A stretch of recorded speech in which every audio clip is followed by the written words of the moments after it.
Otherwise, they would have a presentation. There's no presentation. There's just my words. Okay. Yeah. So Great. we're in good shape.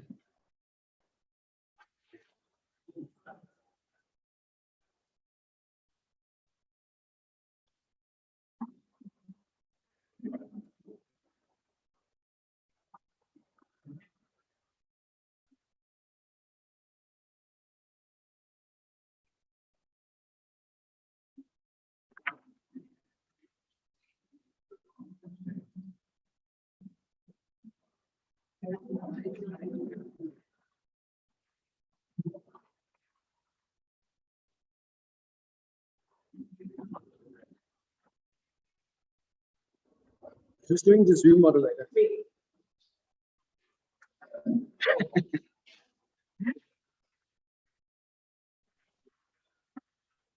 Because people will be coming in, and you have to maybe also ask in the chat if they can hear us.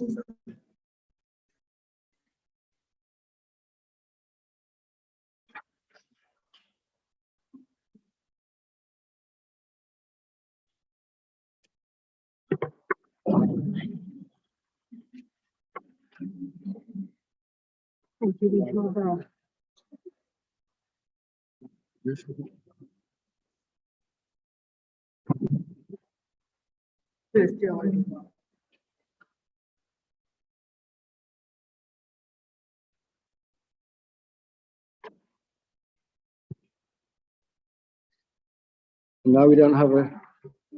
Oh yeah. Yeah. There we go. Okay. Yeah. Okay. And we are.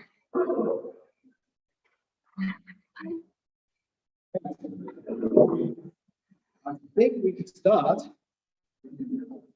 Last technical hitches. The last one, so the first technical hitches behind us. So thank you for coming. Welcome to Bonn University, and welcome to the 8th Conference of the World Ecology and Research Network. So, morning on the live meeting Southeast Asian Studies.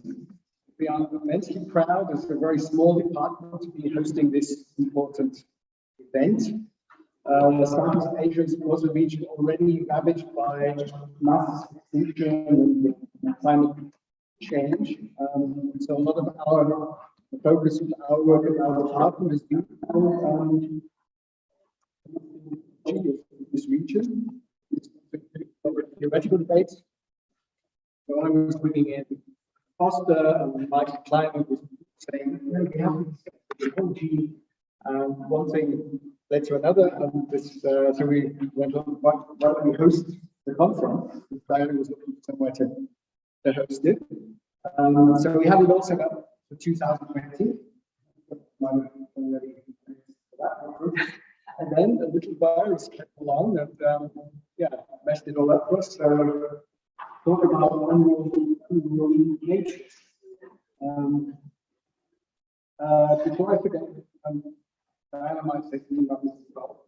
Next year, the conference will be on in Jakarta. So our department is also excited about that as well. Anyway, so from the Bonn side, we wanted to do two things with this conference. One was to bring the world ecology to Germany to organize this exchange of ideas with some of the German traditions that thought around these issues. Of course, we have quite a few intellectuals from Germany. Karl Marx was on the student here at Bonn. This work is colored around, and then we've got also plays a role in ecology. Yes, yeah. And then we've got Maria from the ecofeminist tradition. Maria, please couldn't attend. She's not come to this kind of event anymore. We also have other traditions on relationship that kind of thing. Most recent and most discussed theory at the moment in Germany is the imperial Lebensweise, the imperial mode. We're going to have a session with Thomas Koch, about that on this afternoon. Tomorrow. Tomorrow.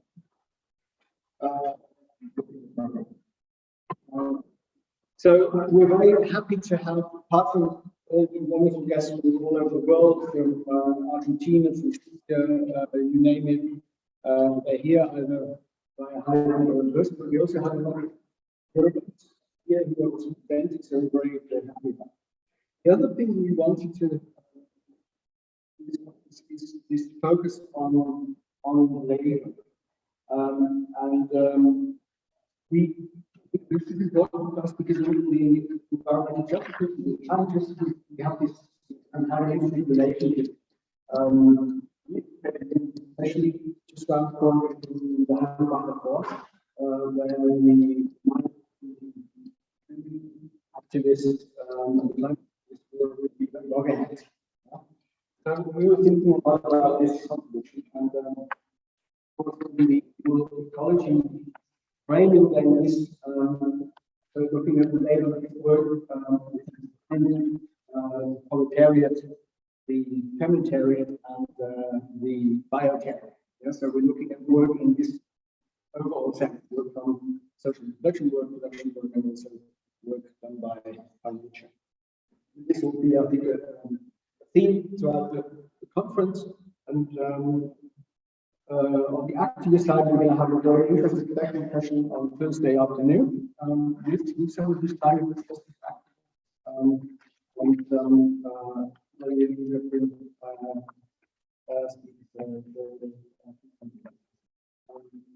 So before I hand over to Dan, organizational matter, we have a small dedicated organizing team. You can ask if you have any work in the room.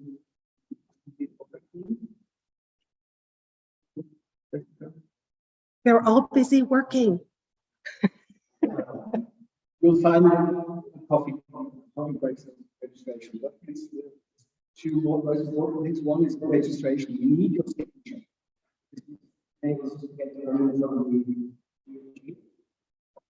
So that would be pretty good. You could register. That's but you can also register after sessions. We have a list on the tables here. So just the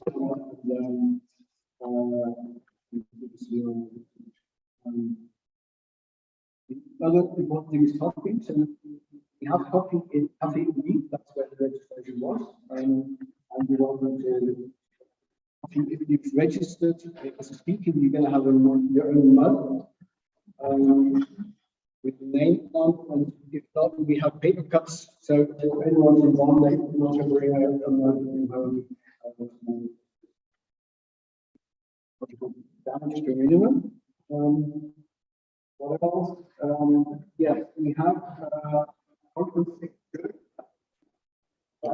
conference Saturday. If any guests want to join an excursion, we thought first maybe a trip down the line, but it should be something political. And one of the ways to go to the Hamburger Forest, which opened pit mining, but now events have taken over, and we have in the midst of a ongoing by university clinic. So this is actually part of our university hospital, and they are striking not for lower wages this time, although they could definitely do with higher wages, but for a better patient staff ratio. So they're actually striking for us and striking against the work. So we thought this is the theme. Of course, it's all about social reproduction and the wage rate, also world eco, because it's, for example, we have 250 nurses working here. Although some of them More into the microphone. Looking a little purple. Oh, that might be better. I think that's the main organization.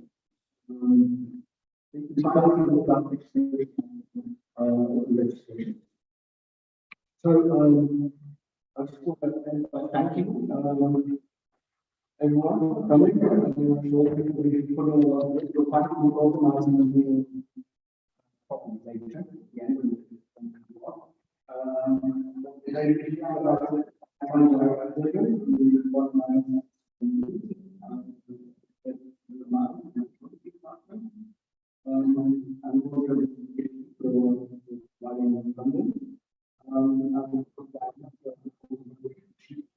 That was really a very exciting experience. Organizing this event, I mean, it's, you know, it's not so easy, right? Working with the Americans. I mean, there's really time difference, time zone stuff, and you've got cultural issues, of course. But then you also have the language barrier. I mean, they don't speak, you know, some form of English. We try. Then you go from ecology, that's language is right. It's pretty challenging to me.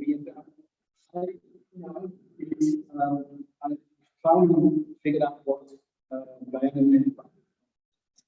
So I figured it out. But one thing that didn't, I've been meaning to ask for a long time, but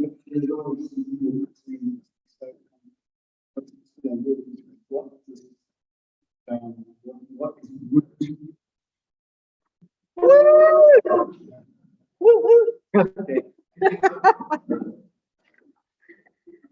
Yes, every time we met a milestone, I would say, woo, and that was an American colloquialism, but yes. And I will credit Christian Parenti, the DES, as the abbreviation or shortcut for details. So I am just so delighted to be here with you all today in person after 3 very long years of organizing this conference. So thank you all. You all traveled, some of you from very, very far, Pakistan. Some of you from very, very close. And we just appreciate so much what you have done to get here, to move forward the world ecology conversation. And so, more than anything else, I want to thank you for what you have done. So thank you.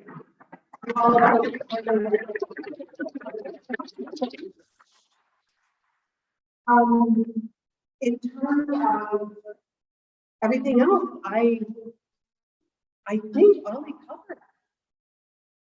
Yeah, maybe the dinner. Yeah, there is an important change, well, not a change, a bit of a typo on your dinner ticket. It starts at 19, so 7 o'clock p.m., not 18. It's correct in the program, the ticket. Some of you got the corrected version once I got it, right? The other little thing that was in the prep was my own name tag, which is why I'm not. So I'm just delighted to yes, so my own name tag, which is why I'm not wearing, because I didn't make my own small detail. So again, I'm super excited about how the speakers for the conference are talking about labor and work and not just the paid work. And this just thrills me to the bone. As you may or may not know, I am immersed in social reproduction, and so I see how important that is, and I'm excited to hear what you all have to say about that. I'm also needing to thank all of our virtual presenters, right? For some, this was full packed, for others, it was still new. But it's exciting to do this hybrid model of the conference. And it's the first time we've done it, and that's just thrilling. So fingers crossed it goes well. And then you all watch the videos on YouTube that John Antinochi, thank you so much. We are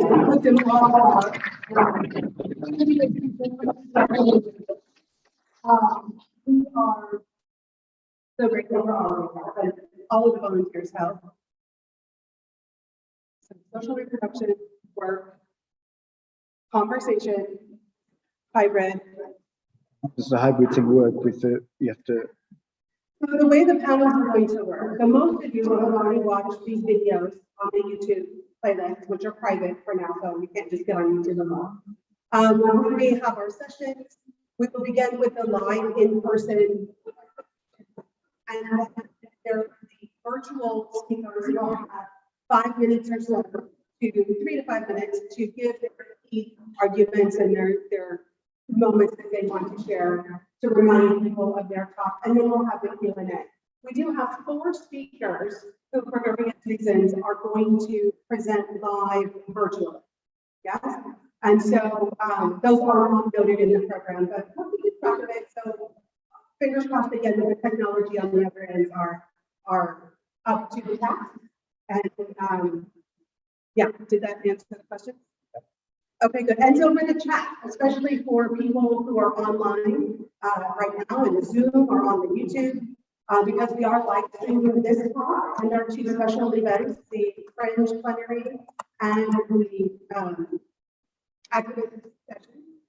So we have a Zoom moderator who will be checking the chat and who will then be formulating questions for the speakers based on what they see in the chats. Yeah? Okay, so I think,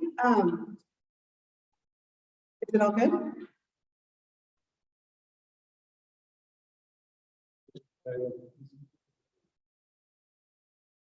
Are there speakers? This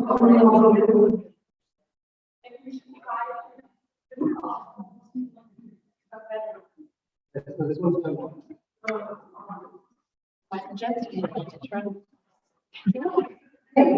Publishing it at first session, right? Also Mikrofon ist doch hoch, ne? So I do want to encourage the presenters are coming to the open tonight. I'm really excited about it. We'll be doc and Chinese food, but all of the meat eating, vegan eating, vegetarian eating options. This is for the presenters on Friday. We're having our closing party, and that will be open to anyone who purchases a ticket, which just covers costs, because as you know, World Ecology Research Network engage in creating value, right? It's all nonprofit. We put everything in the registration fees back to the event, and in fact, that's part of how the flow. We calculate the expenses. We don't tack on extra things because no one has to make a living doing this because it's all volunteer. And so the party on Friday, if you do not have a ticket and you'd like to get one, they can help you with that at registration.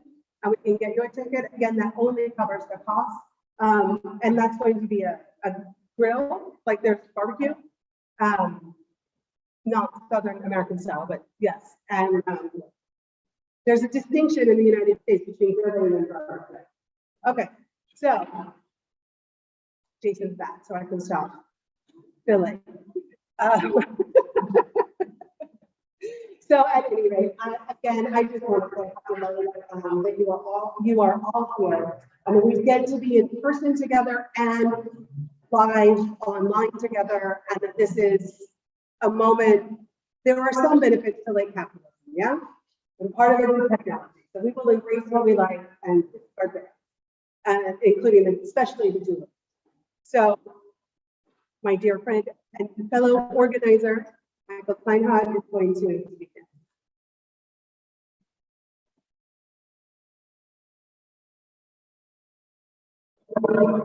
Okay, yes. Welcome from my side as well. And my name is Michael Klein. I'm from the Global Self-Study Center in Cologne until recently with the Bonn crowd and the organizer, the co-organizer of this event as well. And in this role as an organizer, it's still kind of incredible to see that this is finally actually really materializing. It has been in the making for such a long time. Really incredible to see everyone here. Thanks everyone for coming. So I'm honored with the task of moderating this first session, and of course introducing our first speaker, who actually doesn't need a lot of introduction, I believe, because Jason W. Moore, environmental historian and historical geographer, is really the initiator of the world ecological conversation that we are all part of and that all brought us. I guess it's not an exaggeration for me to say that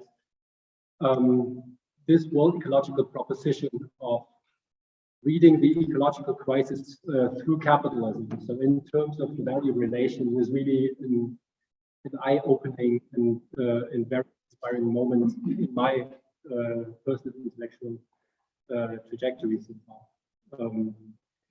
So that's why I'm particularly honored to introduce Jason here, who has since about 2 decades been developing his world ecological approach in various articles, books, also interviews, culminating in his 2015 book, Capitalism in the Web of Life, which has also been translated into German, I guess, in 2020. And so I look forward to another thought-provoking, fiery talk by Jason, marching toward the Planetary theme.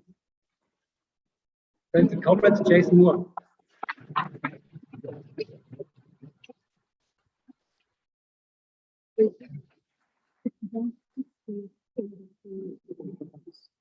I think that comes.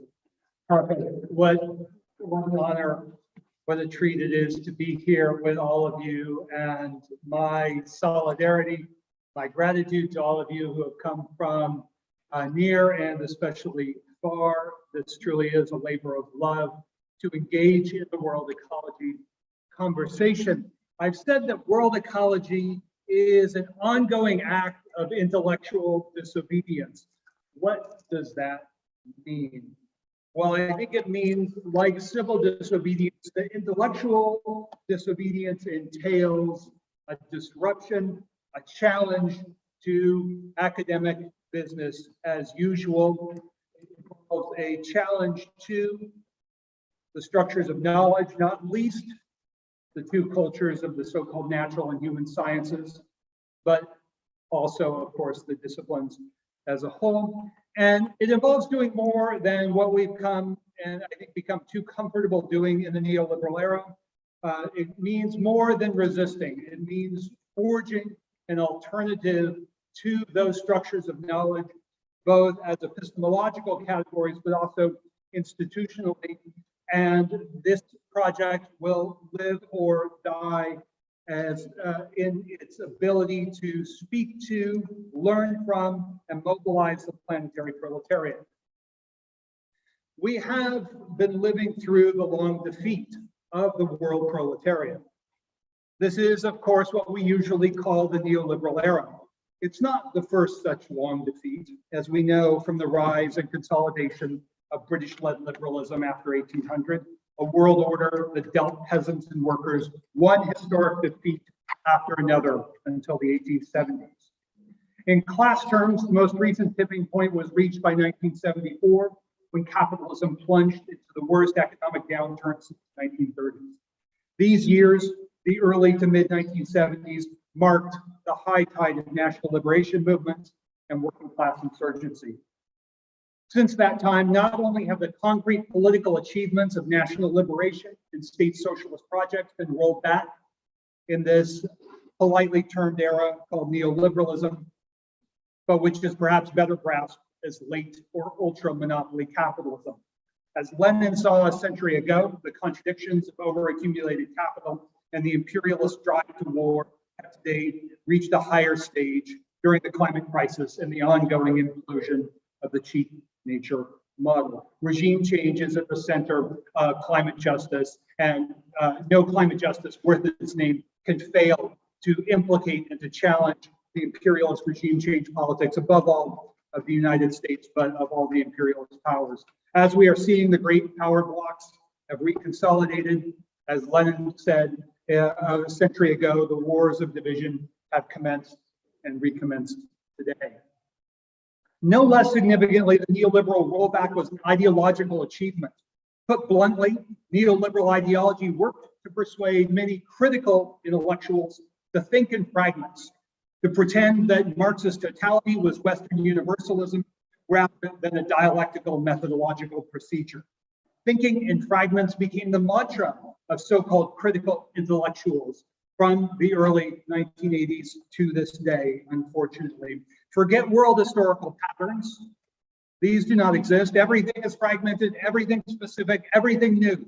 They often did not say the quiet part out loud, these so-called critical intellectuals, but the message was clear. There is no alternative, because to speak of alternative, especially planetary socialism, was just another version of Eurocentrism, of Western domination. We could no longer search for Lenin's weak links in the chain.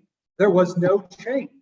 This has been the ideological thrust of much, not all, but most of so-called critical perspectives in the humanities and social sciences across the long defeat of the planetary proletariat. So wither the planetary proletariat in this conjuncture. And I think that we are living at the end of the long defeat and witnessing not one, but many turning points that are announcing the epochal crisis of capitalism today. Well, we have to begin to relearn how to think in class terms, how to think dialectically, how to think in terms of the climate and class struggle as two moments of an evolving totality of many determinations. So we can return as ever to the Capitalocene and its class contradictions with and within webs of light. As we know here in this room, the Capitalocene has become the most significant counter-narrative to the popular Anthropocene and its neoliberal rebranding of Pogo's lament. We have met the enemy and he is us, the mantra of the first Earth Day in 1970. The mythic force of man and nature is not easily undermined.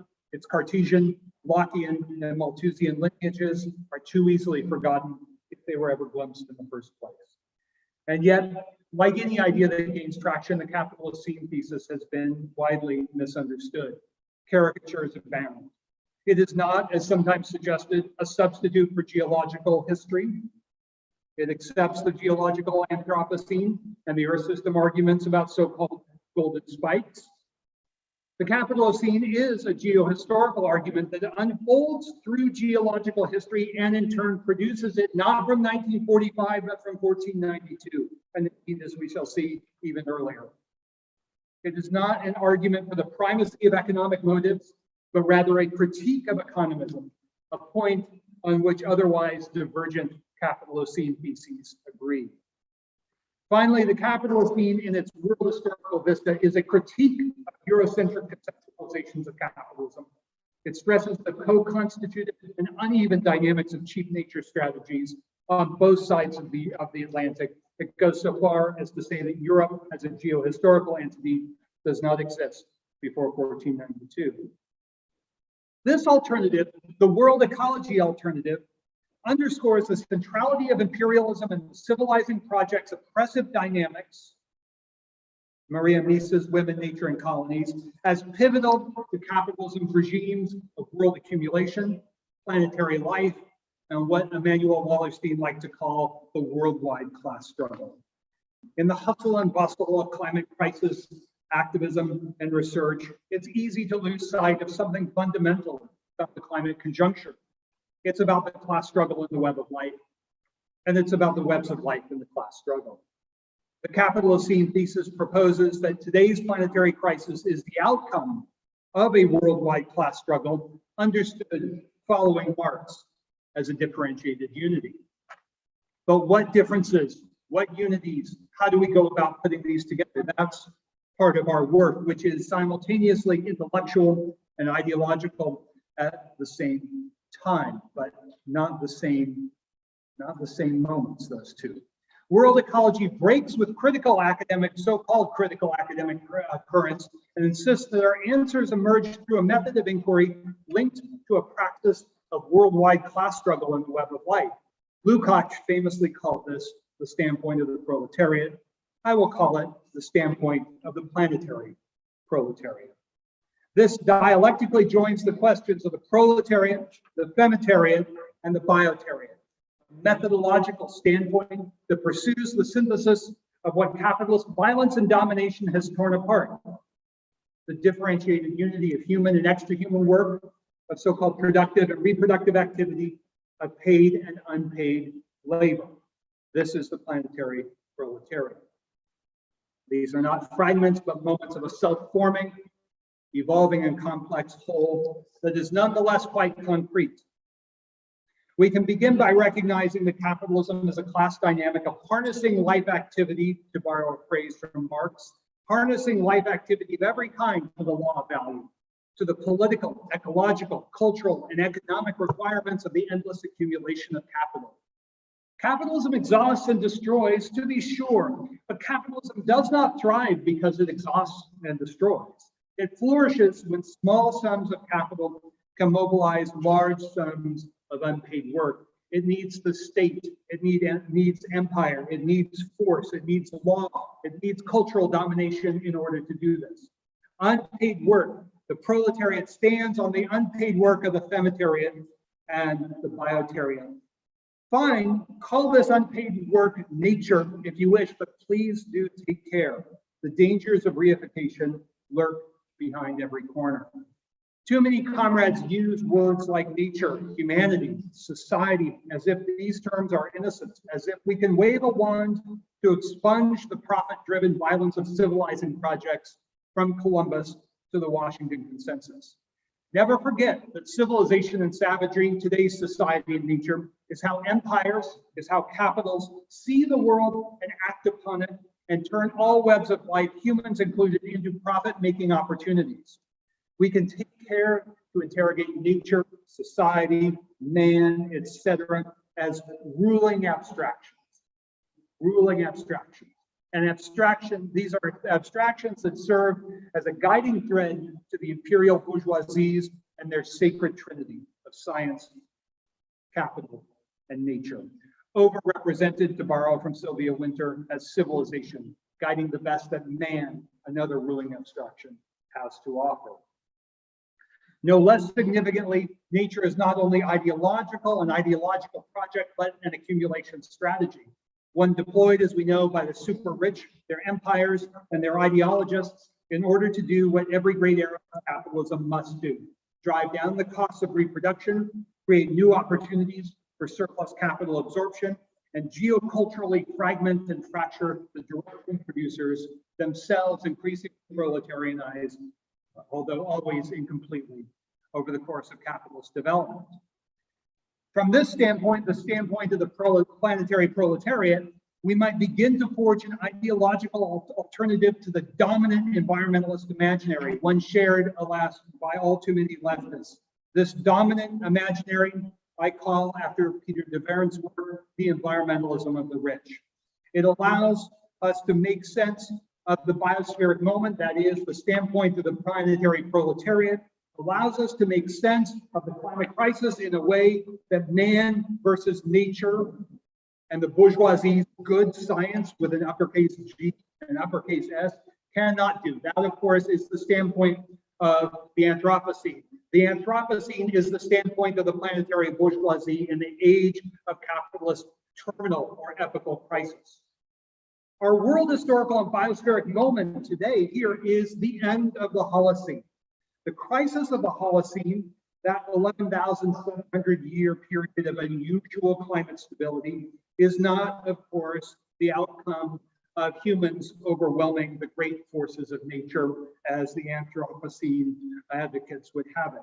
It is rather the direct consequence of capitalism's contradictory ecologies and metabolisms of power, profit, and life. Today's climate crisis, we can never say this enough, today's climate crisis is not anthropogenic, made by man, but capitalogenic, made by capital. People say, oh, that's an ugly word, capitalogenic. That's because bourgeois ideology says it's ugly. Anthropocene, anthropogenic is not exactly Shakespeare. So let's confront at the level of ideological practicality that capitalism greenwashes and whitewashes all manner of language to make it seem natural and easy and comfortable. And indeed, in that spirit, let's begin by tackling the civilizing project, which coalesced man and nature as a ruling binary, a pair of ruling abstractions from the origins of capitalism. The civilizing project has taken many forms, as we know, but its essence has remained constant across the centuries. The march of social, cultural, and economic rationality civilizes the uncivilized, develops the undeveloped. The fruits of capitalist development from this perspective are gifts to what early modern commentators called the savages, those humans variously unable or worse, unwilling to accept the self-evident superiority of European civilization. In this cosmology, civilization represented the best of all mankind, to quote JFK's moon speech. Those who resisted were unreasonable and irrational. Notwithstanding their biology, these humans, invariably but not exclusively colonial subjects, were part of nature, not civilization. So it was that the bourgeoisie came to overrepresent itself as man, the better that most humans and the rest of nature could be underrepresented as nature and correspondingly devalued. We're socialized to accept that man and nature are innocent descriptions. They are not. Society and its cognates like economy are often treated as equally innocent. These are words that connect directly, palpably, concretely to capitalism's successive civilizing projects. They are, of course, fetishes. They express and include a class project committed to a palpable absurdity, the endless accumulation of capital as a good unto itself. To be clear, these ruling abstractions, man and nature, are inventions of a specific class project formed across the long 16th century to remake the relations of humans in the web of life in the image of capital. These not so innocent terms are justly regarded as proper nouns, capitalized in each instance: man, nature, civilization, society. They all assume their modern meanings in English and other Western European languages when, between 1550 and 1700, the high tide of primitive accumulation in the climate crisis of that era. And we'll get to that climate crisis of this era, 1550 to 1700. They are not words that are floating outside the world class struggle. They are imminent to that class struggle, something that even so-called orthodox Marxists have swept aside and ignored. I thought the point of historical materialism was, at the end of the day, to be historical. This is the imperial bourgeoisie's ideological project, one premised on cheap nature and its twofold strategy of cost reduction, an economic moment, and geocultural domination, a devaluation and cultural domination moment. Let's do something that Marxists don't like to do. We'll revisit historical materialism's foundational statement, the German ideology. And I want to encourage all of you to return to this text at some moment in the next few weeks. The German ideology speaks directly to one of the greatest limitations of actually existing historical materialism today: the reluctance to situate the development of class society within webs of life and to connect class formation with ideology, what Marx and Engels called the ruling ideas of a given era. Failing to make these connections, they warn, compels, that's their word, compels intellectuals to share the illusion of that epoch, unquote. Marx and Engels set forth their view explicitly from the outset of the German ideology. They write, all historical writing must set out from these natural bases, which include climate, by the way, and their modification in the course of history through the action of men. They didn't mean let's set up a natural condition, the natural bases, and then forget about it. No, they say, and their modification, the modification of their natural bases. And how do they describe humans and nature? They don't say humans and nature, they say humans and the rest of nature. This is the first premise of class society. And this opens a powerful way of seeing class society in the web of life, one where classes make environments and in so doing establish the conditions for the rise and demise of successive modes of production. Such a vista embraces the dialectical sensibility that class society is not only a subject of history, but an object of webs of life. Those webs of life are themselves undergoing transformation, largely independently of, but partially and increasingly in response to class struggles in the capitalist scene. In so doing, we can grasp the climate crisis as a class struggle.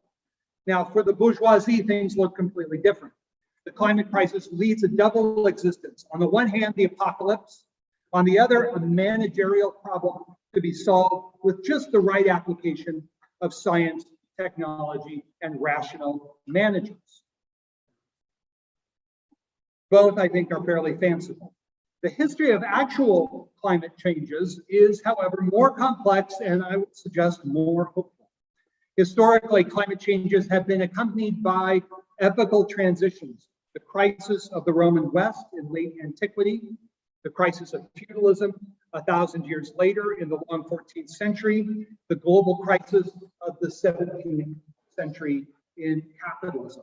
These climate transitions were profoundly destabilizing to ruling classes, their metabolic arrangements, whose contradictions intensified during these turbulent climatological passages. We may think about these climate conjunctures, these climate class conjunctures like this. Civilizations are built to thrive in definite climate conditions.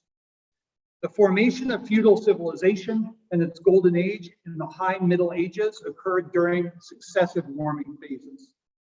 This was the medieval climate anomaly. When the climate shifted, so did everything else. Climate is not everything, but it is impossible to explain anything about class society without climate conditions and climate history. And in the Northern Hemisphere, especially, these changes in late antiquity, the Dark Ages, Cold Period, and then the arrival of the Little Ice Age in the 5th and 14th centuries, respectively, these were very bad moments for ruling classes, which meant they were very good moments over the middle run of several generations for the reproducing classes. The collapse of ruling class power in these moments favored rising living standards for the vast majority, freed from the parasitism of class domination. Today, the climate crisis, of course, threatens us all. Nobody's saying differently. But the climate crisis undermines the very basis of capitalist rule, both directly and indirectly. This is the great implosion of which I've written quite a bit lately. Nowhere is this more clear than in the ways that global warming is suppressing the agricultural revolution model that began in the Low Countries and England 5 centuries ago. Today, already, 8 years of productivity growth have been lost, suppressed by climate change. This, according to the journal Nature of Climate Change in 2020, from Gobea Ortiz and her colleagues. Capitalist agriculture is in the grips of a decades-long stagnation of productivity growth from which it will not recover, owing to climate change, but not only climate change, alongside a raft of socio-ecological contradictions, not least food justice and food sovereignty movements. This agricultural model, this cheap food model, is fundamental to the cheap labor model, of course. The agricultural model is joined to the hip with the labor model, if you will, of widening proletarianization, which of course is always semi-proletarianization. Climate is therefore not merely a food problem, but also fundamentally a class problem. This is necessary in the ideological struggle against the Anthropocene, against green capitalism, against the eco-modernism that draws on neo-Malthusian thinking in one way or another, that presents science as the answer to the resolution of the problems of capitalism. No, indeed, good science with an uppercase G and S has never been a friend of the reproducing classes. The upshot is clear. As with previous epochal crises, contemporary climate change is destabilizing capitalism's long-standing metabolisms of class power and socio-ecological reproduction. Such epochal crises are pregnant not only with extraordinary danger, but also with political possibility. Ours, the planetary inferno, cries out for a dialectical and generative reinvention of the socialist project as if the web of life matters. I think most of us would agree we are no longer waiting for the crisis to arrive. It has arrived. Whatever comes next will not be capitalist. It will almost certainly not be unitary and planetary in scale. Where and to what degree egalitarian, democratic, and sustainable class projects prevail is a matter of worldwide class politics. If the 20th century is any guide, we can trust that the 1% will not go down without a fight. We had to destroy the village in order to save it, was the mantra of empires long before the Tet Offensive in 1968. For all the hardship and violence that accompanies the onset of ethical crises, ours is also a moment of political possibility. Such is the nature of ethical crises. The bifurcation point today is neither the climate nor capitalism, but both simultaneously. It is a differentiated unity. Capitalism is inside the climate. The climate system has been internalized by capital. This is the double internality of capitalogenic, made by capital, capitalogenic crisis. And everywhere, capital's bills are coming due.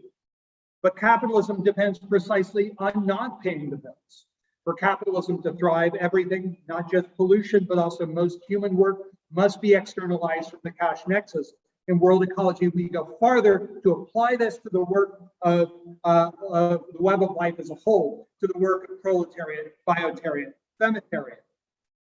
Even liberal critics acknowledge this point about externalization up to a point, but we take it further. But what we often in wider eco-socialist and green left circles don't understand is that the zone of externalization is the zone of this real abstraction, nature with an uppercase N, those webs of life forcibly, coercively, and also culturally that are the domain of unpaid work. So note that nature, the ruling abstraction, includes human, no less than extra-human work. We can again pause to recognize the temptations of bourgeois naturalism. This is an ideological argument, bourgeois naturalism, that justifies and interprets human affairs against the backdrop of so-called natural law, of good science. Bourgeois humanism and bourgeois naturalism are two sides of the same coin. Thomas Malthus, arguing that social inequalities in 18th century Britain resulted from natural law rather than enclosure and capitalist markets, is the most famous example, but this runs all the way through to eugenics, to Paul Ehrlich population bomb environmentalism, to sustainable development and limits to growth thinking. Does it apply to degrowth and other forms of green austerity today? Maybe, maybe not. We can have that conversation. Bourgeois naturalism's origins, of course, go back, as with almost everything about capitalism, to the long 16th century, the invention of man and nature, the best of which would be guided and managed by the civilizing projects, the thinkers, the planners, the managers. This is the importance of the Cartesian dualism. It's not merely epistemological, it is about cultural hegemony and the violence of capital accumulation, through which the civilizers always, civilizers in quotes, always discovered that the inhabitants of the new lands were uncivilized, undeveloped. Of course, that last term we get from Truman's Point 4 address in 1949, where President Truman declared 80% of the world population undeveloped, savage, in need of American wisdom and largesse. And of course, the path to development, and I would suggest indeed the troubled history of sustainable development, is itself an invocation of bourgeois naturalism, very much consonant with neoliberal economics, to quote former American Treasury Secretary Larry Summers. Yes, that Larry Summers. The laws of economics are like the laws of engineering. One set of laws works everywhere. The words might change, but the meaning remains the same. Everywhere, those who resisted natural law, identified by the civilizers and its intellect workers, that includes all too many academics, those who resisted this natural law were irrational, savage. They were, in Hillary Clinton's terms, the deplorables. They were not civilized. They needed to be civilized. The new empires, these modern empires from the beginning, depended on Bibles as much as guns, promising salvation and later development to the savage humans, provided only that they work for the civilizers. Arbeit macht frei hangs over the whole of modernity. And I know what I'm saying when I say that. To refuse to work, to resist work, was not only an act of defiance, but of an irrational and savage refusal to accept salvation and later development. and civilization. It was the refusal of humans living in what John Locke and others would call a state of nature. The more easily their lands could be stolen and redirected to profit-making activities. The tragic world historical fact is that the vast majority of humankind under capitalist rule were dispossessed not only of their homes and their lands, they were stripped of their humanity. The socialist feminist Esther King once called this, it brings me chills even now to say it, a specifically modern form of human sacrifice.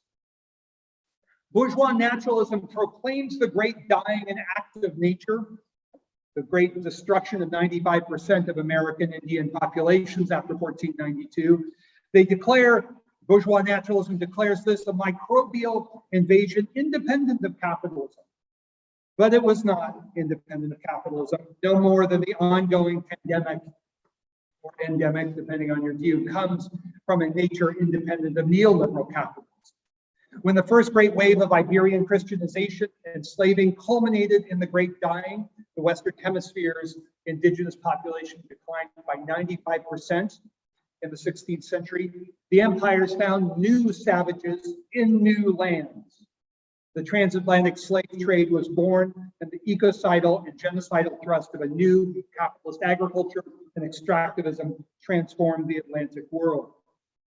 The man-nature binary was and is more than a matter of philosophical debate.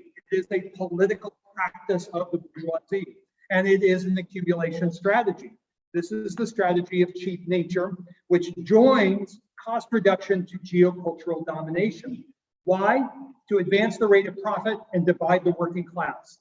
To paraphrase Claudia von Berlhoff, nature is everything the ruling classes don't wish to pay for. It's a great law. Sadly, bourgeois naturalism is alive and well today. It is embraced by the environmentalism of the rich. You thought I forgot about that. Its most famous concept is the Anthropocene. The popular Anthropocene will leave the geologists alone, but we will indict the geologists for consistently violating their own premises. They want to get up on the pedestal of good science and lecture us about human history, human power, about which they know very, very little.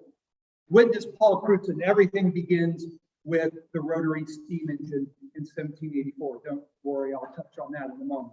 So we want to understand that the popular Anthropocene is a paradigm concept of neoliberal rule. It promises more disaster, more pathological dangers under the sign of good science, saying it is humans being humans. Humans need to be managed. Managed by who? Managed by the rich and powerful and their experts. The resulting politics is something like we find with Johann Rockström, whom many of you are familiar with. He is the scientific director of Germany's Potsdam Institute, progenitor of the planetary boundaries approach. Enough, he says in an interview with The Guardian last year, enough with tree huggers and frontier activists. Rockström tells us, let me note that in the past decade, as many of you know, that the political assassinations of activists on the front lines of capitogenic environmental change has skyrocketed. Needed, Rockström says, are bankers and executives. For the planetary boundaries superstar, no major adjustment in either political imagination or strategy is called for. More marketization, more financialization, more expertise, congruent, of course, with the outlook of, well, who is he? He's become the chief scientist for Conservation International.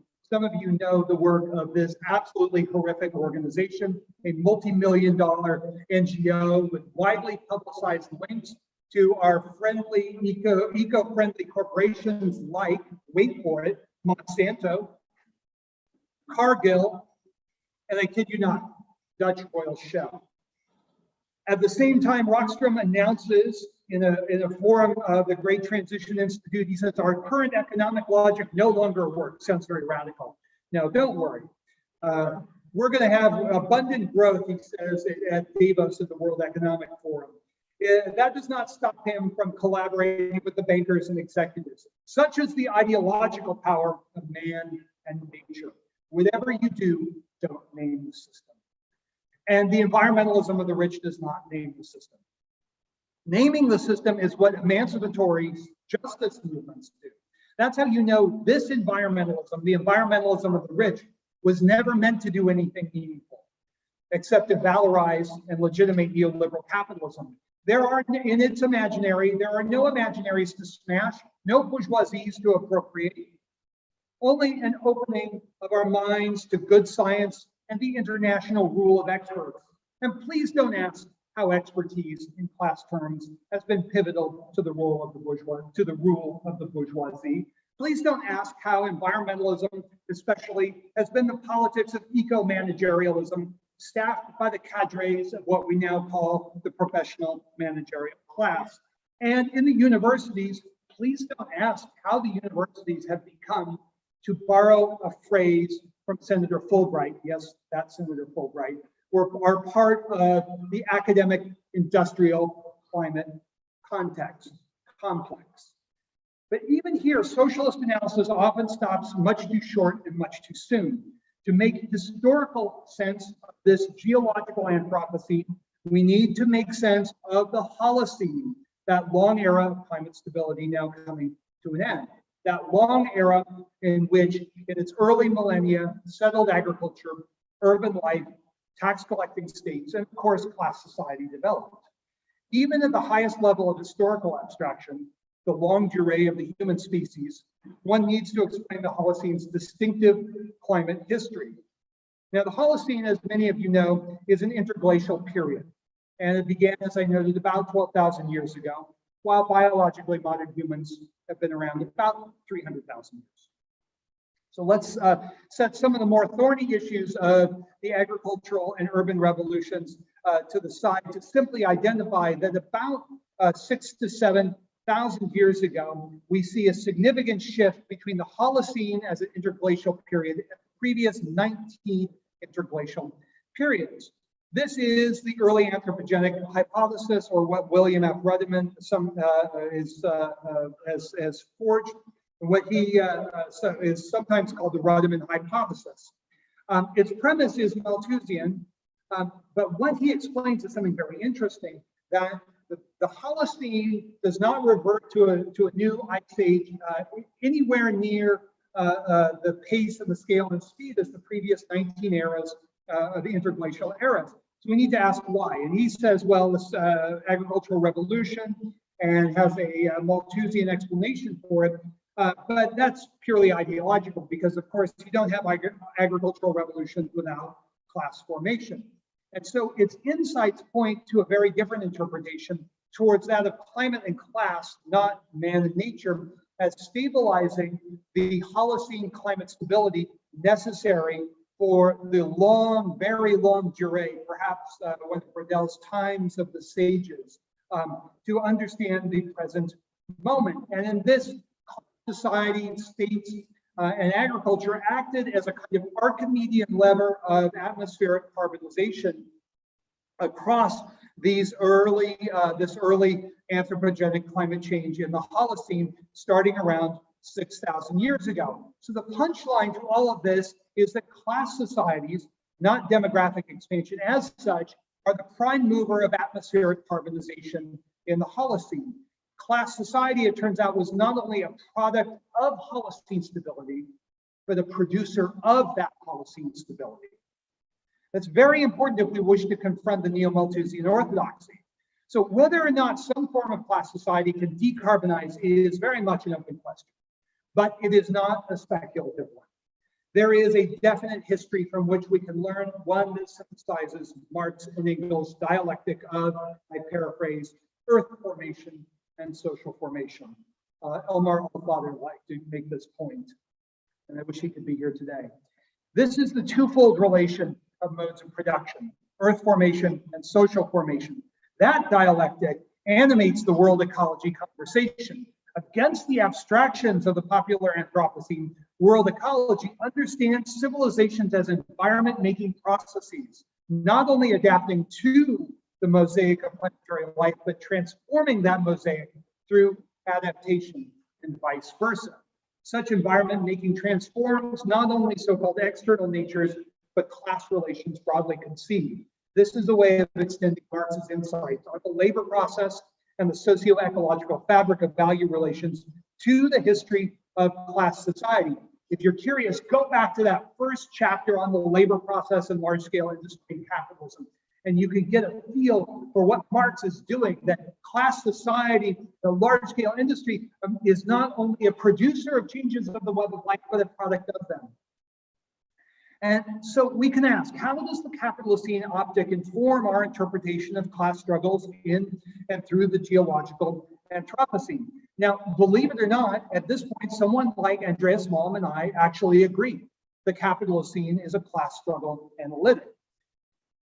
Capitalocene, in my view, however, differs in taking the anti-imperialist critique seriously, grasping colonialism, for example, as capitalism's preferred mode of class formation, that is, of establishing the conditions of cheap labor. Equally, it informs our assessment of the constitutive links between geocultural domination, like racism and sexism, bourgeois naturalism, and super exploitation. From this standpoint, we can see, as I've argued for the formation of the plantation proletariat, with enslaved Africans at its core, but not reducible to that core, this was a pivotal moment in the process. In the flurry of race reductionism, scholars who should know better, seem to have forgotten that the English word plantation derives from England's colonial subordination of Ireland. Even Cedric Robinson recognized that. But no, close reading or even moderately serious reading appears to have fallen by the wayside for many critical intellectuals these days. So Malm's story of class struggles in the English countryside is absolutely important and is of a piece and cannot be understood without class struggles in Ireland, across the antebellum South, across the British West Indies. And in that sense, we should recall that the plantation bourgeoisie's triumph in the antebellum American South and the early modern West Indies was the decisive precondition for the so-called Industrial Revolution, which could go nowhere without slavery's surplus capital and cheap cotton. This class analysis points towards the ongoing dynamics of colonial, racialized, and gendered super exploitation that have been at the core of capitalist development since 1492. It objects to the Eurocentric class formalism that led Europe's social democratic parties to vote for war in 1914, that famously led the French Communist Party to refuse to support the Algerian liberation struggle in the 1950s. World Ecology, in contrast, joins the tradition of anti-imperialist Marxism associated with Rosa Luxemburg, Frantz Fanon, Emanuel Wallerstein, Maria Mies, and many others. This understands that capitalist markets are politically instituted and politically secured by bourgeoisies wielding state and imperial power. Of course, the priority of such political mechanisms is to ensure a good business environment. This means not only wage suppression, but the creation of political and cultural regimes that secure the unpaid work, again to quote Maria Mies, of women, nature, and colonies, of super exploitation. And this is where we need to remember that dangerous word, nature. This is what modern power creates, because nature, to quote von Verhoeven, is everything the bourgeoisie does not wish to pay for. So, to be sure, modern politics is vexing and complex beyond measure. Making practical sense of that complexity requires us to see the long history of the civilizing project and its governing dualism of man and nature. These are the ruling ideas, the ruling abstractions. But that doesn't go nearly far enough. For man and nature are ruling abstractions that animate belief systems. Of course, first and foremost today, the continuing influence of post-1968 paper straw environmentalism. Too many people, too many machines, too many whatever, instead of naming the system. Such ruling abstractions are corrupting at the level of everyday life. They shape what ethnologists call our folk concepts. They are reflexes. And you can see this when somebody like Nancy Fraser says, oh, Moore undermines our critique of climate crisis because he has a critique of science. Well, they have a critique of, and we should all have a critique of science. We should have a critique of science as a set of ideological claims rooted in bourgeois naturalism that go back certainly to Malthus and even before. So man and nature are not merely interpretively misleading. They are emergent principles of bourgeois rule with, to quote Marx, the globe as its ideological battlefield. Now, I would say that much of what world ecology argues is not nearly so controversial as some Marxists seem to think. For the reduction of the worker to a hand, to a fragment of a person, as Marx writes, is the reduction of a human being to the status of an animal. This again is how Marx is writing in the 19th century. But one needn't wait for the rise of large-scale industry to grasp the historical insight. The formation of modern racism and sexism, reducing the majority of humankind to the status of savages, occurred simultaneously and unevenly in combined ways during the long, cold 17th century. This is the era in which modern productive capitalism is formed. We don't need to wait to the Industrial Revolution. People go there because they have swallowed the bourgeois ideological historical pill on this, and they don't know anything about what happened before. They don't want you to know what happened before the rotary steam engine or pick your favorite moment of the so-called Industrial Revolution. Rather, what we need to understand is that these so-called Industrial Revolution amplified a regime of super exploitation that was forged in the period 1550 to 1700. Why those precise dates? This is what Nadari and Doe called the long, cold 17th century. And it was not only or purely an instance of natural forcing.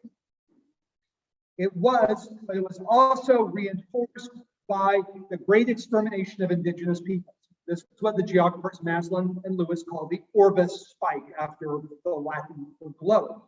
And so, like previous climate transitions, in this moment, 1550 to 1700, we saw an era of profound economic, political, and cultural crisis. Indeed, these were the conditions of climatological and class crisis that had detonated feudalism in the 14th century with the arrival of the Little Ice Age right around the year 1300.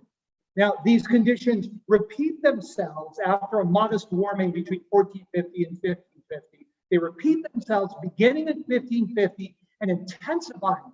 Why are they intensifying? Well, most directly, it has to do with two things that happened in the early 17th century. The crescendo of the Great Dying, the reduction of 95% of the American indigenous population, and volcanic activity. And humanists don't like to admit it, but volcanoes have a lot to do with human history. I'm just saying. And so what we saw in this moment was indeed everything that we associate with modern capitalism, an industrial revolution, financial revolution, proletarianization at an unprecedented speed. We saw the formation of very, very prosperous, not only financial bourgeoisies, but plantation and industrial bourgeoisies in this period. It was also the period of the drawing of the world color line and of globalizing patriarchy. And through this first modern climate crisis emerged a world historical trinity best described as capital-ogenic, made by capital. Its defining moments forged in this early modern, long, cold 17th century, its defining moments, the climate class divide, climate apartheid, and climate patriarchy. Here, the geological Anthropocene and the geohistorical Capitalocene find their dialectical unity in the creation of a modern Pangea.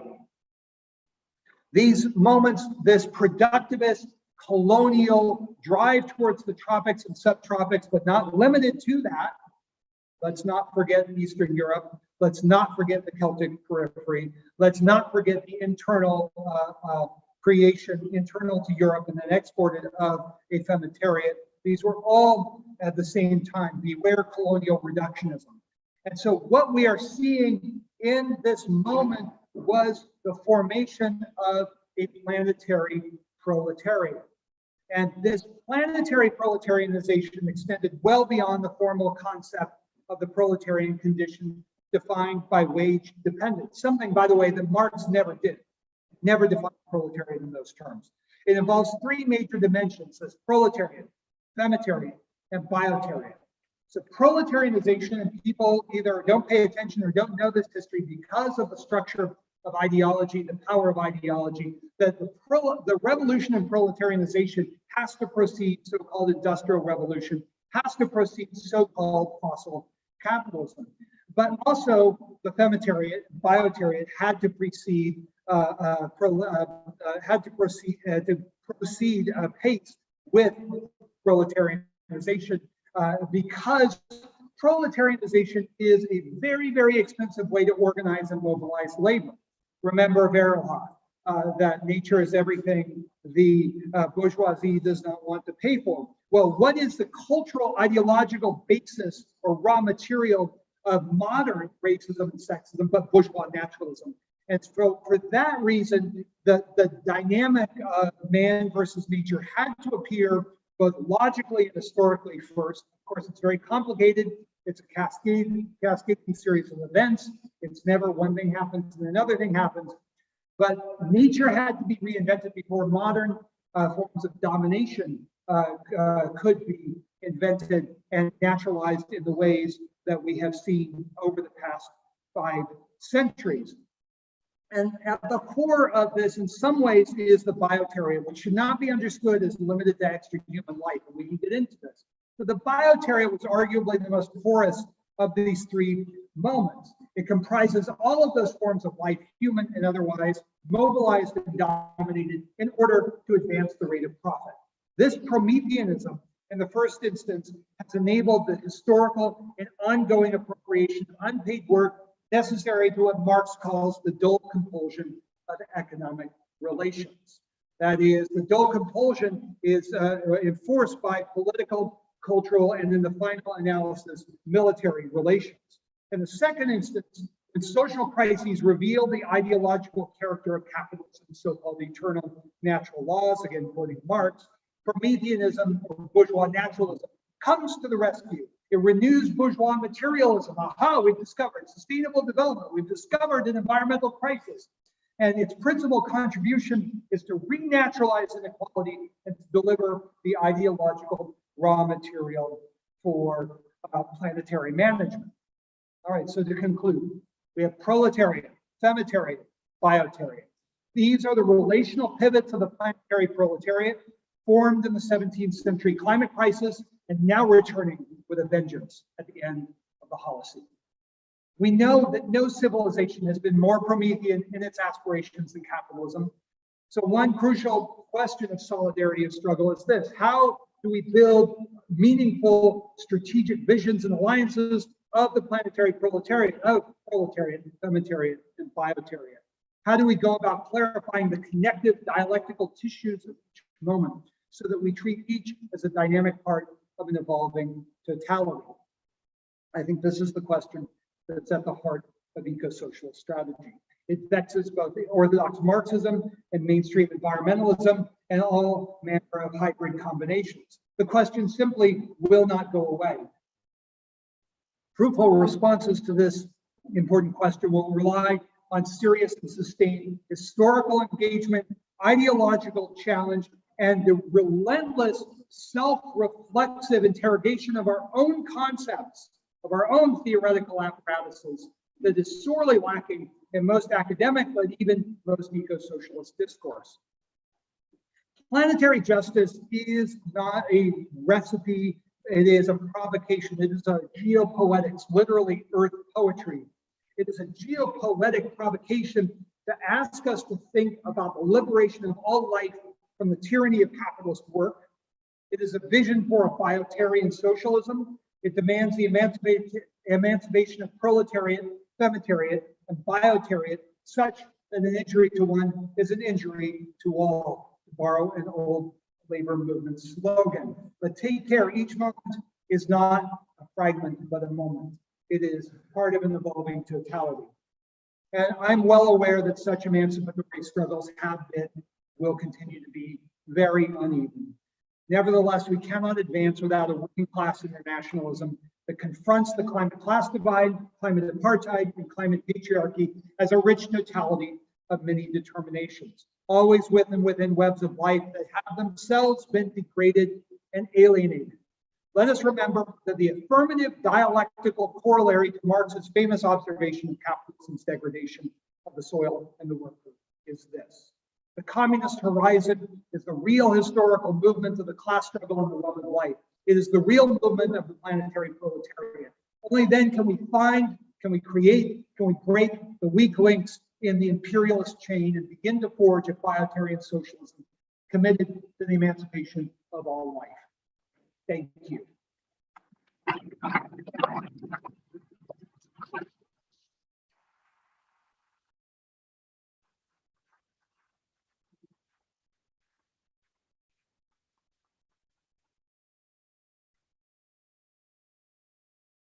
What do you think for the energetic lecture on the capitalism?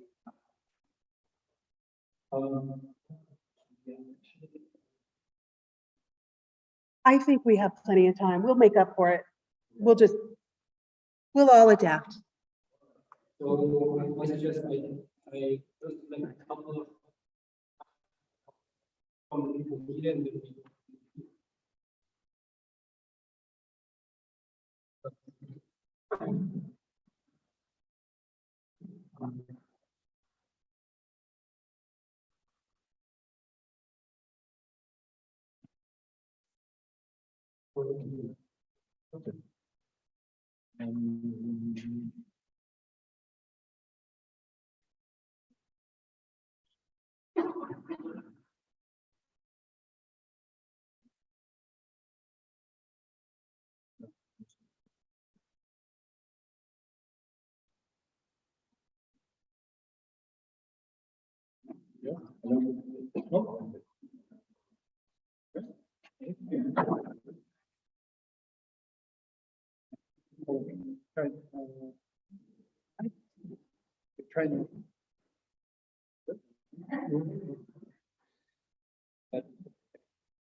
So is this a question? Am I coming through on the microphone? Let me try to give a short answer and then maybe others can follow up or you can follow up if it's unsatisfying. So I take it that you are referring to, say, political ecology approaches, or are you referring, for instance, to political ontology approaches, or right? So okay, so political ontology is a big topic. In between the two microphones. Sorry. So what we saw in the 1970s was a turn towards localism, which is very much a product of the long defeat of the world proletariat. Saying, well, and there's a famous US environmentalist slogan of act locally, think globally, which is a slogan perfectly consonant with neoliberalism.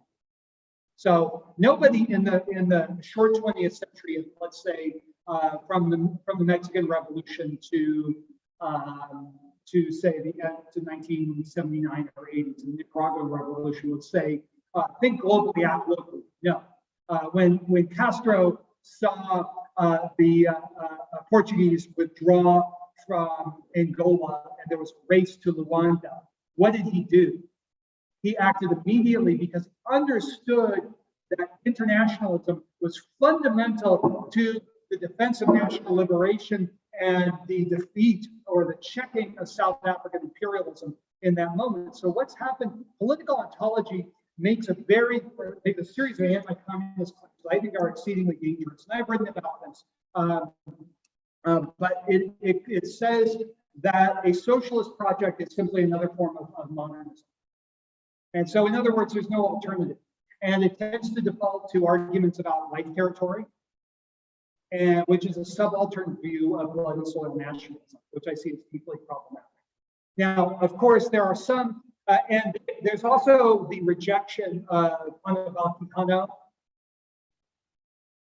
as not part of this tradition. Why? Because Quihano talks about class. And what does he also talk about? And I quote directly, the closed totalities of nature and society. Now, they don't want to mention Quihano, and maybe Dussel and some of his more favorable moments to them, but not Dussel and Marx and many others. So there's a very, and it's really a sort of repetition of the story of national liberation struggles, but ignoring those national liberation struggles and the real questions, like the questions raised by Amilcar Cabral around nation class and anti-imperial struggle. There's a complete rejection of that under the sign that it's all universalism, and it's an ignoring of the concrete totality of historical capitalism.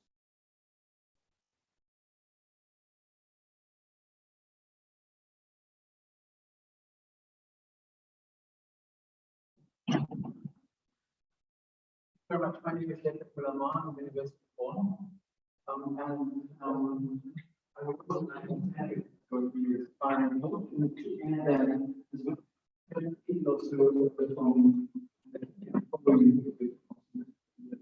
goes to the finals the results and boom. No longer being public. A clear argument in rejecting the environmentalism and calling for systems. So I wonder why you turn. Now, that's how I understand. My question is now in Germany, how would you assess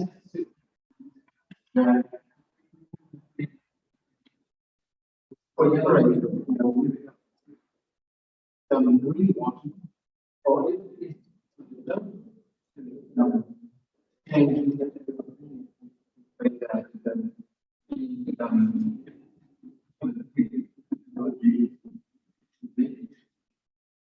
Well, I don't say system change because it's too big. What we need is socialism.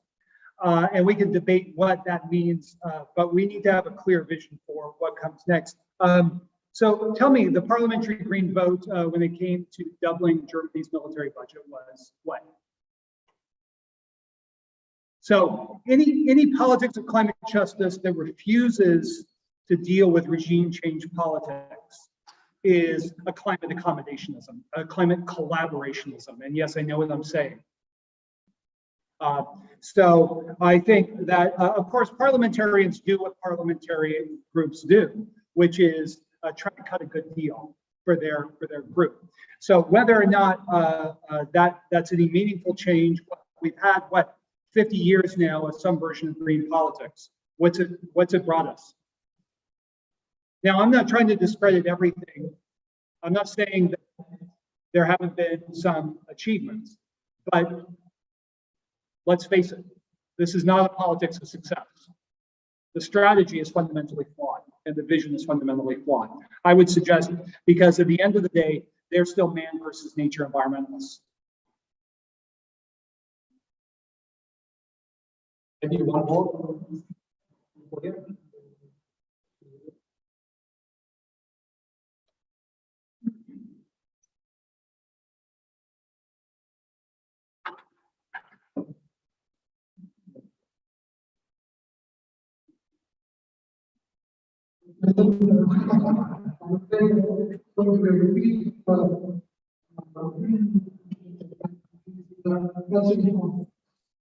When you talk about the communist horizon,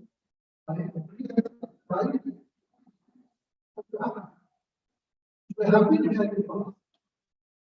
It's not new. A lot of Australia, Yeah.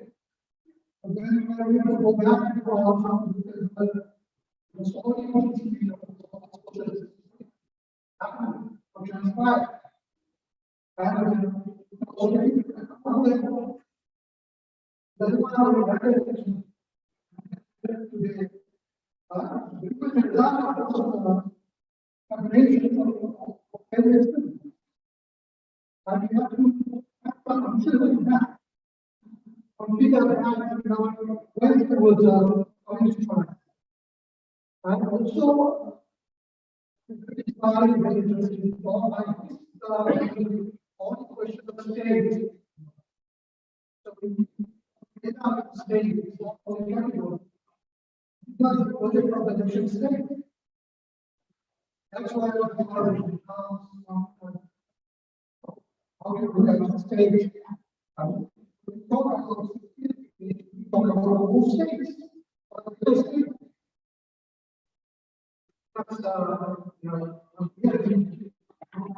I think I don't have all the answers either. It's a generative question. So I think actually the two questions suggest a common answer. That of course there was no such thing as whatever academics or other intellectuals imagine socialism to be. There was no such thing in the 20th century.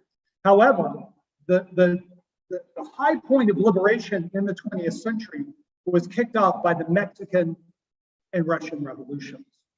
And these were fundamentally national liberation struggles. And as many people from Samir Amin to Emmanuel Wallerstein to more orthodox Marxists have pointed out, these were quite extraordinary projects with quite extraordinary accomplishments.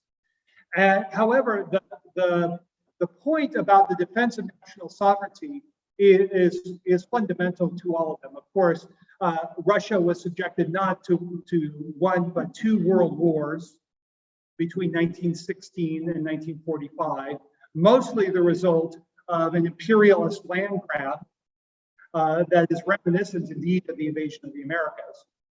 And the other is that I think the other key point that I would make is if I didn't communicate the centrality of politics in my talk, then I didn't do a very good job giving this talk, because capital accumulation is politically instituted, politically secured. The difference between Robert Brenner and Emmanuel Wallerstein is not over political Marxism and political accumulation, it's over the unit of analysis, and it's over the centrality of imperialism. So, and these questions actually fit together. So I don't think you were saying this, but maybe you were, did I hear that you were suggesting that the state socialist projects were somehow failures? No, were you suggesting that the state socialist projects were somehow failures? Well, okay, so forgive me, but I don't see the destruction of Nazism as a failure. Forgive me, but I don't see the raising of life of the most populous at the time, the most populous country in the world, life expectancy by 30 years within a generation as a failure. I don't see the construction of more housing per person than any country in the history of humankind as a failure. And most of all, I don't see the Soviet Union's checking of American power and the opening of space for Bandung, for non-alignment, for national liberation movements as somehow a failure. So let us be sober about drawing the balance sheet. I'm not saying there were no problems. There were many, many, many problems indeed. But to characterize those, the totality of the experiences of failure is a defeat, okay, but not a failure.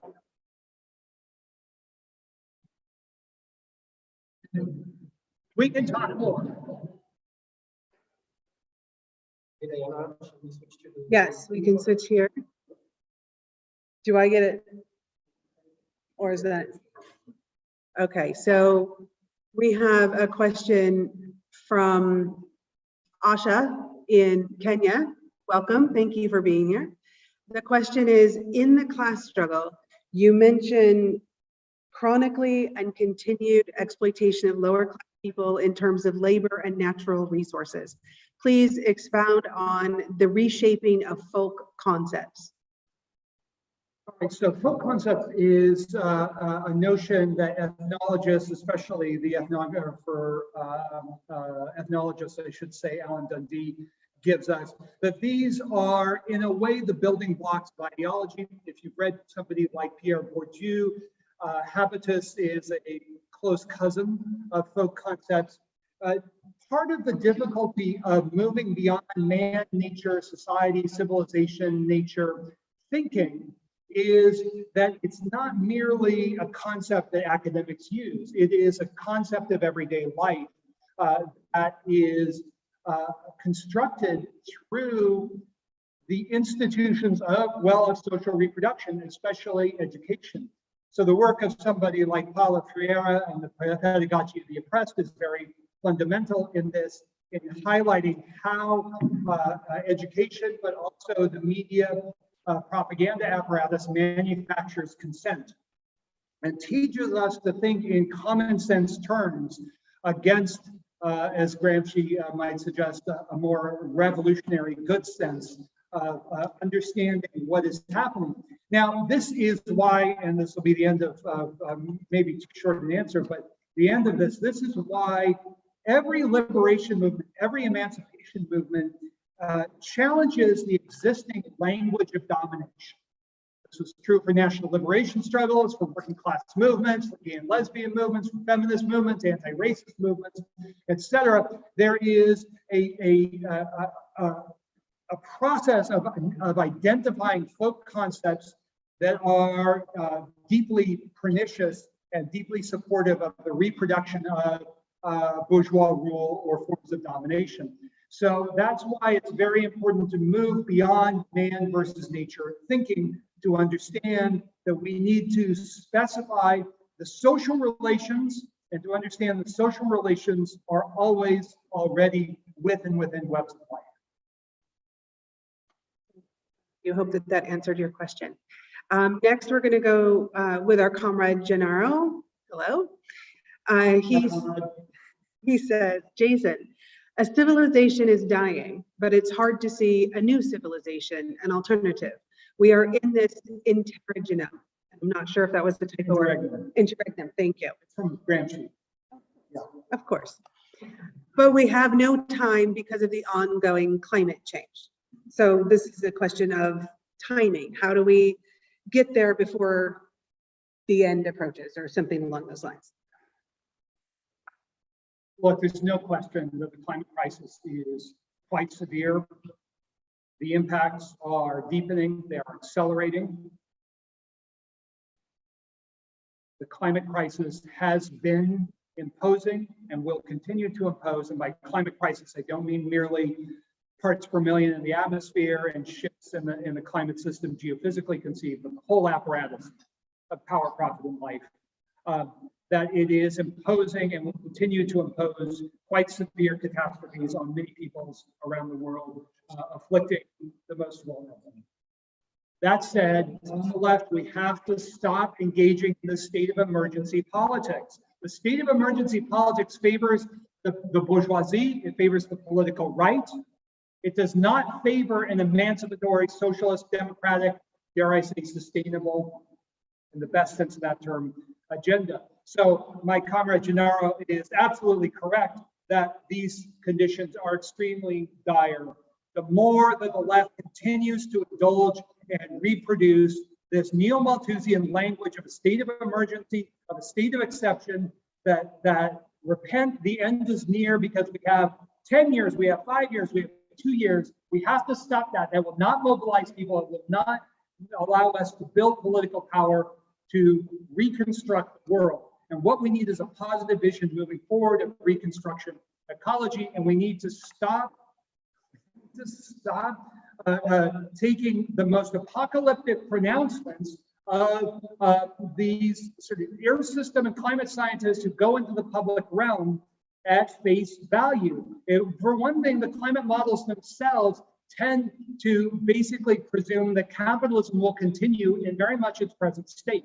And let me tell you, capitalism is a zombie form. It is dead but moving. That doesn't mean it's not dangerous. And it doesn't mean, as I've argued elsewhere, that we aren't in the midst of a Davos-style Great Reset move towards a new kind of tributary mode of production. And I think that if we have something to fear, it is precisely that kind of revolution from above, the rule of experts, the Davos-style techno-scientific authoritarianism, where you will own nothing and you will enjoy it. That's a direct quote. We need to be on guard against this kind of thinking. We will have one last question from the Zoom and then come back to the in-person people. So Ann Davis, our friend and colleague in upstate New York, who is awake in the wee hours there in Eastern, asks this: Jason, can you see the Russian invasion of Ukraine in February 2022 as internal to capitalist contradictions? Please explain if so. Well, yes, of course. Indeed, not just the sort of NATO US proxy war in Ukraine, but also the long sweep of Russian history. I mean, this is the thing about the Soviet Union. It's very interesting to me. People say all the time, oh, the Soviets were just as bad to the environment as the capitalists were. First of all, that's actually not true. They never actually specify this. Yes, there were many serious problems, but they were largely problems driven. If you look at the history, actually, lo and behold, if we look at the history, we learn things. It's very much driven by the military-industrial complex and the need to defend Soviet sovereignty. After the horrors, I want to underline this, 2 world wars. So, but also let's point out that in this moment, I like to point this out, that the Americans never needed communism to say terrible racist things about Russians. And so the language is the same. So absolutely, Russia is part of the capitalist world ecology. It's caught up in the contradictions of that in every meaningful sense of the term. Okay, I hope that answered your question, Anne. If not, you know how to find us. And so Ollie will take it a couple more questions here in the room.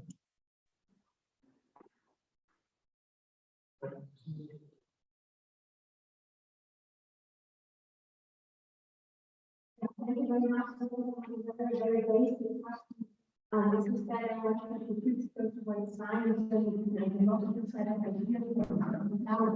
What is the benefit of the just between science and the world policy approach and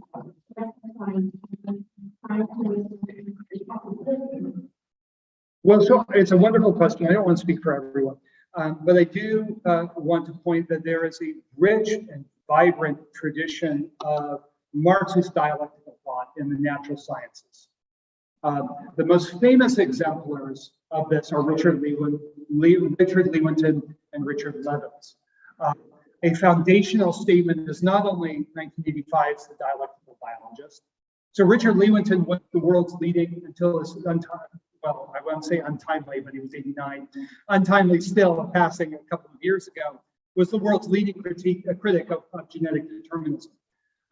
That, of course, bourgeois science produces usable knowledge. There's no question about that. And so we have antibiotics, we have vaccines, we have airplanes that stay in the air, right? So I think for many of us, our thinking goes back to Richard Lewontin, Richard Levins, and a longer history of radical Marxist and anarchist critique of modern science, Kropotkin, but also the great Marxist mathematician Dirkstrom, and many others. That science, I mean, the bourgeois argument is science is a repository of truth. That's what we get. We have access to truth through science, which of course is silly, and no scientist worth her or his salt will say as much unless they're caught up in some ideological moment. So of course, we need to study the scientific work on climate history and on the deepening transformation of the climate system. We need to understand how the Gulf Stream works. We need to understand how the Arctic meridional current works. We need to get a sense of ENSO movements. We need to have a working knowledge of how these work, and we need to stop listening to scientists on the question of human affairs when they are invoking science as a way, as their guide. If they want to move beyond pure science, then of course, let's have a conversation. Let's remember that the most influential environmentalist article of all time is Garrett Hardin's The Tragedy of the Commons. Now, what's astounding about this is Garrett Hardin knew nothing about the commons, first of all. Second, that science, at the time, the leading scientific journal in the world allowed him to publish this article, which is basically for green authoritarianism, by the way. I mean, he uses the word coercion at least half a dozen times. So did the Ehrlichs, by the way. Ehrlichs, again, Paul and Ann Ehrlich, biologists, who are going to tell us about human affairs. It's all mathematics. Ehrlich says this again and again and again and again. It's all numbers. And people like Rockstrom say this. People like Kalafoka say this out of the Resilience Center. And know 1,000 times no, that we need to understand there is a real historical question of the relations of power, science, and capital. I'm going to jump in and say, I'm not sure you understood her question. Oh, maybe I didn't. Did it? Okay. She wants to know, what is the critique of the science behind world ecology? Did I paraphrase? The critique of. Actually, there's a difference between the science that criticizes Anthropocene and science that Oh, well, then I think we would all strive to be dialectical biologists, dialectical geomorphologists, and to take seriously the non-independence of so-called natural phenomena from human history, including ideology, but many other factors as well, the funding, the structure of labs, all of that. Maybe we don't call it science. Well, we can have that conversation.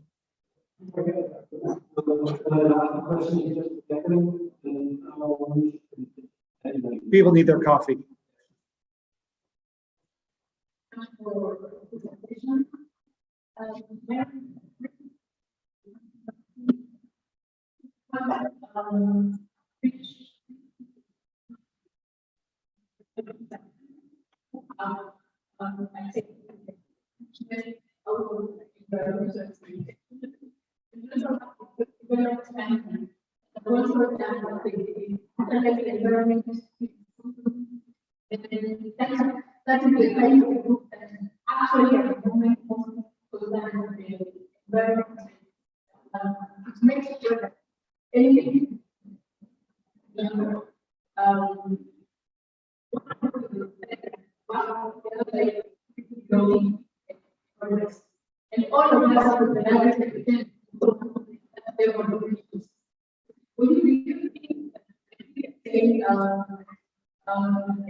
when we are all focusing on and we are going to share this political discussion.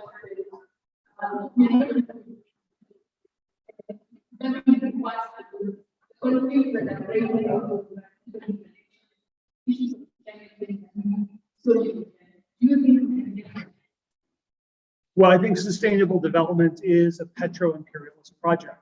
And indeed, the history of sustainable development suggests that from the Stockholm. The history of sustainability from the 1972 Stockholm Conference to the Brundtland Commission, of course, named after the Prime Minister of a petro-state, should tell us that much. It's a way to paint, to borrow a phrase from '68, to paint imperialism of the human face. And so what you're saying, sadly, resonates with what I've been saying across the world. And it reminds me of Francis in The Wretched of the Earth, where he tells this wonderful, horrific story of the Prime Minister of a newly independent Gabon, I believe, who goes to France and says, well, we're not going to change anything. Right? So you are in a situation, if I hear you correctly, where the imperialist bourgeoisies and their NGOs and the domestic bourgeoisie are plundering your country. which sounds about right. And that's why sustainability needs to be challenged, and sustainable development as a project needs to be confronted for what it is, which is an ideological cover for empire.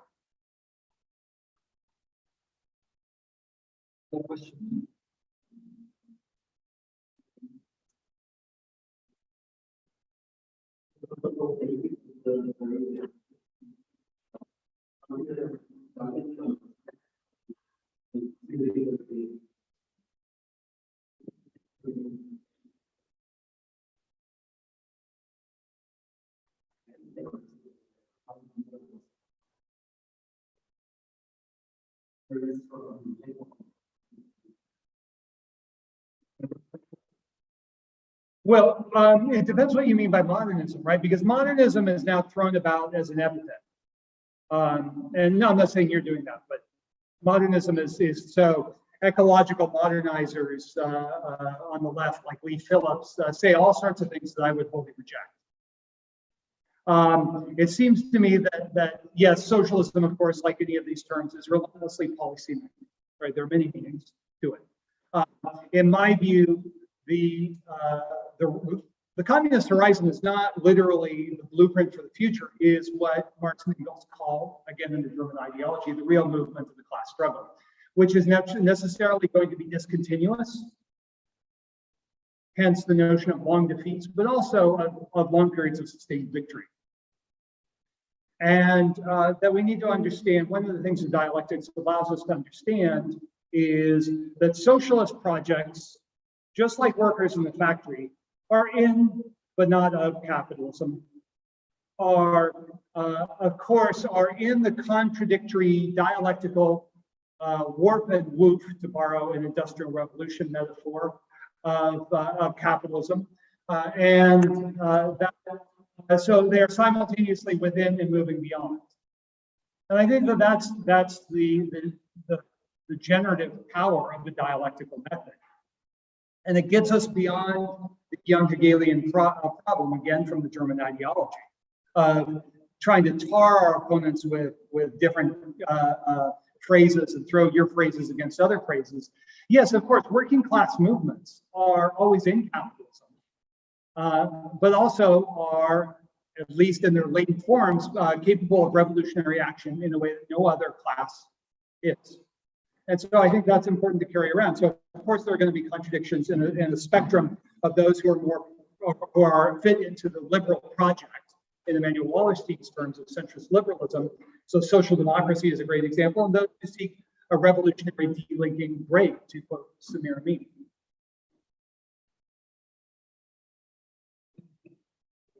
Thank you.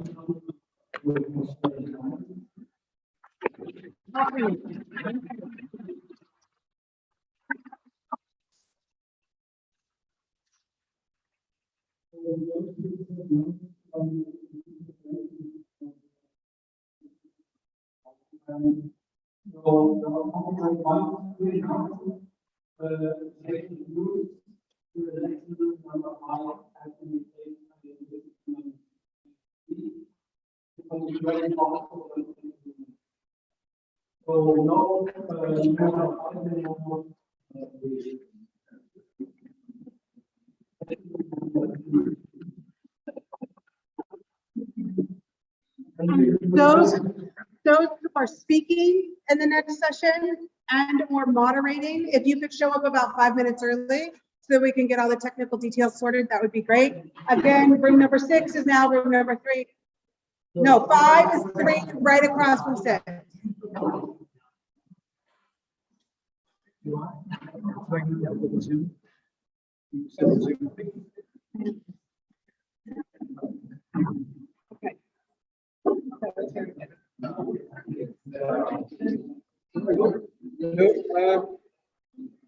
Coffee is where registration is.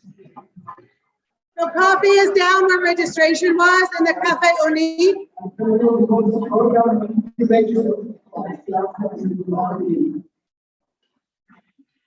There we go.